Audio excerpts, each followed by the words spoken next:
स्वास्थ्य और दीर्घायु के लिए हमारे जीवन शैली कैसे होना चाहिए। दोस्तों, आज जानते हैं, इस विषय में थोड़ा चर्चा करते हैं। जन्म के पश्चात गतिशील समय की सक्रिय धारा को हम जीवन कहते हैं। यह समय अर्थात जीवन की दीर्घायुत्व की निर्णय हमारे स्वास्थ्य पर निर्भर करता है। हम कितनी सोचता है और रह सकते हैं, यही हमारे अस्तित्व की आयु बता देगा। तुम इस चीज को मानो या न मानो, जीवन की अस्तित्व स्वास्थ्य में टिकी है। तुम सोचते हो तब जीवन है, तुम सोचते हो तब भोग है, तुम सोचते हो तब धन है। यहां तक कि ध्यान के लिए भी तुम्हें स्वस्थ होना आवश्यक है। अर्थात धर्म का भी तुम तभी अनुकरण कर पाओगे जब तुम स्वस्थ होगे। अस्वस्थ दशा में हम न ध्यान लगा सकते हैं, न धन ही कमा सकते हैं। इस अर्थ स्वास्थ्य को हमें प्रथम प्राथमिकता देनी चाहिए। सारे शास्त्रों को देखो, नए पुराने सभी, ये एक स्वस्थ मानस से जन्मी दर्शन है जो सात्विकता अर्थात स्वास्थ्य पे ही केंद्रित है। शब्द कुछ भी हो, सबके उद्देश्य स्वास्थ्य ही है। कैसे जीवन को उत्कृष्ट और सुखी करे। मित्रों, नैतिकवान होना हमारी शौक नहीं, स्वास्थ्य के लिए एक आवश्यक नियम है। अर्थात जीवन के लिए जिसे हल्का नहीं कर सकते, यह हमारे लिए भूल हो सकती है। दुनिया में अच्छी बातें भरी पड़ी है, फिर भी हम गलत बातों पे क्यों जीते हैं? यह प्रश्न कभी किए आपने स्वयं से? तो आज करो। क्योंकि हम गलत चीजों की गिरफ्त में है। क्यों हम अंधकार पर जीते हैं, जीने को बाध्य है? क्यों हम नैतिकवान जीवन जीने से कतराते हैं? क्यों हम नकारात्मकता को बढ़ावा देते हैं? क्या स्वास्थ्य और प्रकृति से हमारी दुश्मनी है? शायद नहीं, पर हमारे बर्ताव, जीने की ढंग स्वास्थ्य और प्रकृति के प्रति एक दुश्मन जैसा ही है, इन्हें तोड़ने वाली। हम नहीं जानते, हमारी कई जीने की शैली और सोच स्वयं के ऊपर घात करने वाली होती है, फिर भी हम उसी में जिए जाते हैं। वे हमारे जीवन की एक अभिन्न हिस्सा ही होते हैं। आप खुद विश्लेषण करो, क्या स्वास्थ्य के लिए उपयुक्त है, क्या नहीं? क्या प्रकृति को मान्य है, क्या नहीं? जिसमें हमारे जीवन टिकी होती है।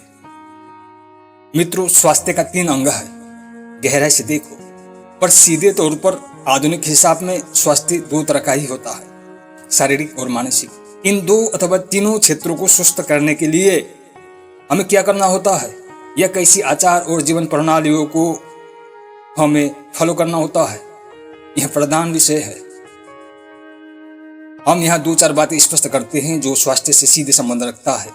पूर्वीय ऋषि दर्शन और अवतारों की अपने अपने कई शिक्षाओं में नैतिक जीवनचर्या और संयम को प्रधान रूप से महत्व दी है। धर्म का रूप भी अपने आप में यहाँ संयम की जग में खड़ी है।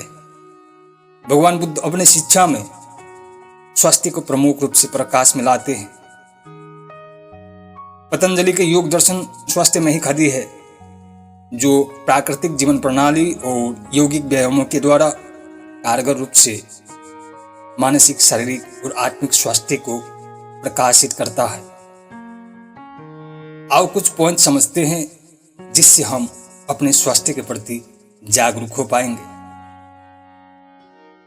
1. स्वच्छ व्यसन मुक्त जीवन। अल्कोहलिक या तंबाकू जन्य चीजों का आदि होना मात्र ही व्यसन नहीं होता। दोस्तों, इसके अलावा भी ऐसे कई आदतें हो सकती है जो सीधे स्वास्थ्य में प्रभाव डालता है। आप खुद कितान कर सकते हैं अपने उन आदतों को। ज्यादा सोना, कम शारीरिक सक्रियता, परिश्रम का अभाव, आलस्य, यह जीवन में बहुत ही घातक चीजें हैं। दिखने में सामान्य पर बहुत घातक। वर्तमान काल में 90% सिकनेस का कारण आलस्य ही है। शारीरिक मानसिक श्रम का बड़ी मात्रा में अभाव। हम मानसिक शारीरिक प्रमाद में जकड़े हुए हैं, जिसे तोड़ने के लिए हमें खुद से ही लड़ना होगा। दूसरा है प्रदूषित तनावपूर्ण जीवन। हम 24 घंटे में न जाने कितनी बार तनाव में जाते हैं। कारण कहीं होंगे, पर ध्यान से देखो तो तनाव की सभी कारण सीधे सीधे हमारी नासमझी के कारण से है। या हम कुछ ज्यादा ही समझदारी रखते हैं दूसरों के प्रति, कुछ ज्यादा ही उम्मीद और अपेक्षाएं पालते हैं औरों से। यह तनाव के प्रत्यक्ष कारण है दोस्तों, जिसे तुम हटा सकते हो। इन मंत्रों को सदा ध्यान में रखना।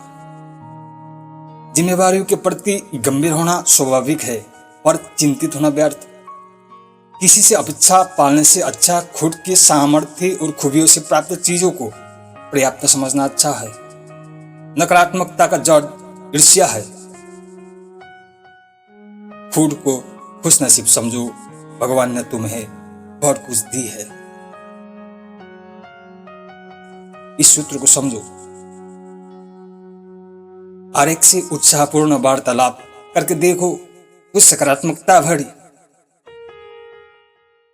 दुख के कारण दूसरा है तो उस खुशियों के प्रसन्नता के कारण भी दूसरा बन सकता है।